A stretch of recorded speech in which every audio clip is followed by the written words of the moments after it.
Ya. Habib Sarip, kami persilakan. Terima kasih. Assalamualaikum warahmatullahi wabarakatuh.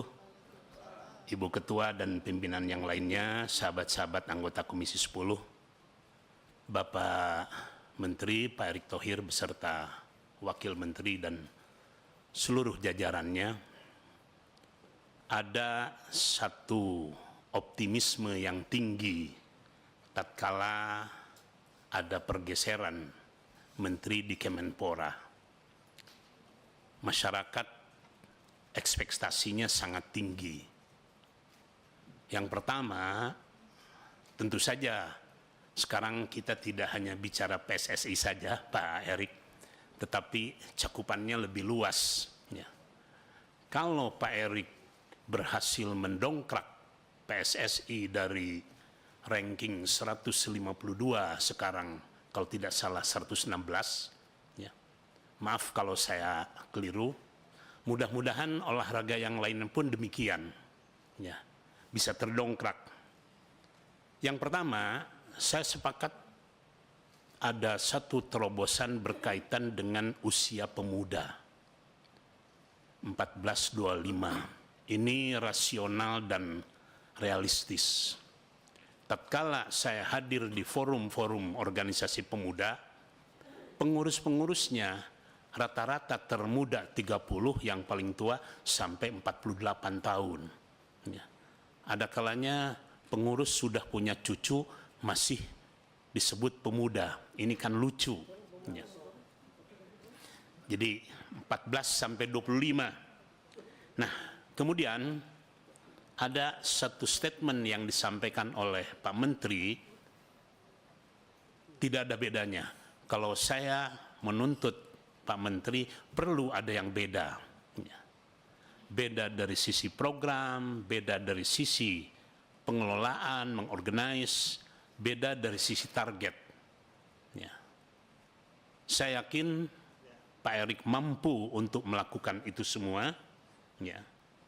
Jadi itu mungkin statement karena sifat tawaduknya, sifat rendah hatinya, sifat humble-nya Pak Menteri. Tetapi itu mudah-mudahan tidak menjadi sebuah titik tolak. Nah, berkaitan dengan pemuda, kenapa hanya dipersempit ke program pramuka saja? Sementara pemuda kita saat ini sangat memerlukan yang namanya perhatian dan perawatan khusus. Ya. Jadi kalau kita berbicara dengan para pendidik, pemuda sekarang ini sudah di bawah toleransi kita. Ya. Dan sampai hari ini kita belum menemukan satu solusi yang pas, satu solusi yang efektif. Pada pertemuan berikutnya, saya ingin mendengar langsung DBON, Desain Besar Olahraga Nasional. Ini mungkin yang akan menjadi titik tolak Pak Menteri, karena yang pertama, kita sekarang ini krisis pelatih-pelatih tingkat nasional. Ya. Bulu tangkis pernah memiliki seorang Tahir Jide yang dengan sangat ilmiah, karena beliau dari UPI, ya, berhasil melahirkan beberapa pemain-pemain tingkat internasional, ya, Christian Hadinata, Iis Sumirat, ya, dan lain-lain. Ya. Tenis waktu itu melahirkan Yustejo, kemudian Lita Sugiarto, Yayuk Basuki. Itu di belakang mereka punya pelatih-pelatih yang sangat keras. Saya sangat sepakat dengan statement Lim Swee King bahwa pelatnas bulu tangkis sekarang ini kurang keras, ya, terlalu lembek. Ya. Tadi kawan kita Bung Once menyampaikan tenis meja misalnya. Saya melihat langsung bagaimana Anton Suseno, Abdul Razak, dan Faisal ketika itu dilatih oleh Pak Ismail namanya di Bandung. Ya. Itu sehari sampai 6 jam. Ya. Nah, sekarang ini saya tidak tahu persis, padahal ilmu olahraga sudah berkembang sedemikian rupa. Nah, kemudian saya tidak tahu persis bagaimana caranya agar supaya olahraga ini berada di bawah koordinasi Kementerian Pemuda dan Olahraga. Tadi Pak Menteri menyampaikan hampir tersebar di 40 kementerian. Ya. Maaf kalau boleh kita berterus terang, kementerian-kementerian yang ada tatkala membentuk semacam tim olahraga itu selain artifisial juga dalam rangka gengsi. Ya. Pertamina, PLN punya volleyball, basket dan sebagainya dan sebagainya.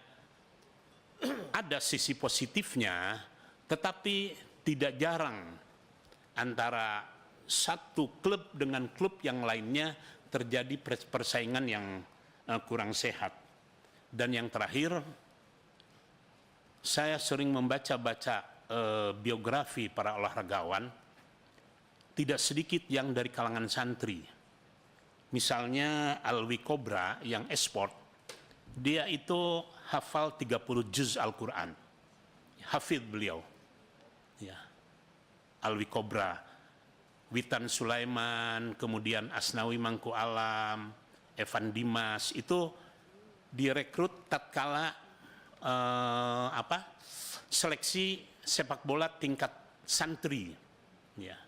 Akhirnya mereka muncul ke permukaan. Ya. Nah, mudah-mudahan ini mungkin bisa digarap lebih jauh. Dan untuk pesantren, tatkala ada yang namanya ajang lomba-lomba, itu untuk mereka seakan-akan sebagai forum refreshing.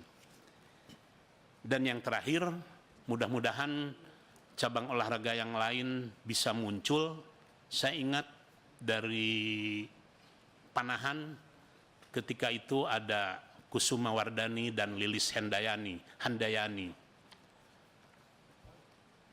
Pemanah-pemanah Korea ketika itu di bawah kita. Ya. Dan tahun 70, 80, 90, atlet perempuan dan atlet laki-laki sangat seimbang. Sekarang ini nampaknya lebih didominasi oleh atlet-atlet laki-laki. Untuk sementara itu, dan ada yang terakhir sekali, dulu di zaman peralihan Bung Karno ke Pak Harto, ada salah satu menteri olahraga yang namanya Pak Maladi. Pak Maladi ini punya 3 anak, tiga-tiganya atlet. Ada yang atlet tenis meja, kalau tidak salah Beatrix Peters. Ada yang atlet tenis dan ada yang atlet renang. Ya. Nah, mudah-mudahan Pak Erik pun sudah mempersiapkan putra-putrinya menjadi olahragawan. Terima kasih. Assalamualaikum warahmatullahi wabarakatuh.